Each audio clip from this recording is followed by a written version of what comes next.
Hi mga moms! Welcome back to my vlog. So today is Monday.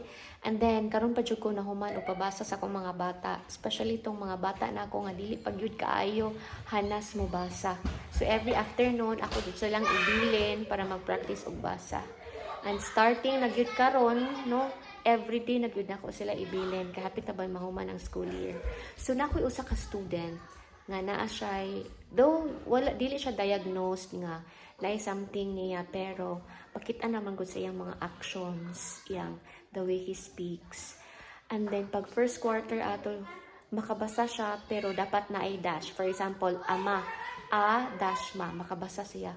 Pero karon akong gipabasa, as in amazed gyud ko. Kay gatapot na ang ama, wala na dash, and nabasa niya. As in amazing, no? Siguro kay sige pud gipa-practice sa balay o basa kana bitang na-joy support sa parents. So na-happy ko, as in bisan og kapoy ko today kay daghan kay kong gihimo nga test papers, then ga pa periodical test, and then ga check the record, but still as in happy jud ko, kabalo na siyang mabasa. So naa na lang ko yung mga duha ka buok nga galugos pag yun o basa, galugos pag recognize sa letters, sa sounds, pero at least hinay-hinay, naiginagmay, ana lang. So since wala ko nakalimpyo sa classroom last week ug sa mga niaging adlaw, so plano unta na ako nga mag-map karon og mangnarapo sa bintana. So let's see, unahon ako ang pagtrapo sa bintana, and if naapay time, mag-map ko sa floor. Okay?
So mauto, nakatrapo dyan ko sa bintana o nakamap ko sa floor. Look at me.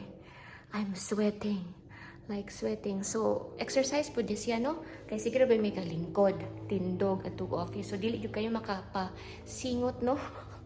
So, sariling sikap tayo dito kasi wala tayong janitor. So, ako dyan manglimpyo kay dili po kasalig sa kong grade 2 nga mo imang limpyo. So, ana lang, no?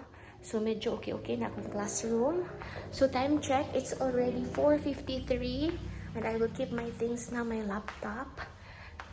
Tara, my laptop. And then, dito na ako maghulat sa office para sa 5 o'clock. See? Human na po ang Monday. Just na po. Dali sa panahon, no? So, plano ganyan unta na ako, manglimpyo ko sa CR. Tara akong CR dito ay no, pero murag wala na oras. Murag gilupog ko sa oras. Nagpabasa pa mag ko sa mga bata. Grabe, daghang trabaho, no? Nag-check pa ko sa test papers. So, ana lang, kay mama ni itong bread and butter. Wala na ganito yung pangano sa tuang crowning glory. Wala na itagad sa atong crowning glory. Ay, sagdi lang, importante, piskay. Piskay atong panglawas.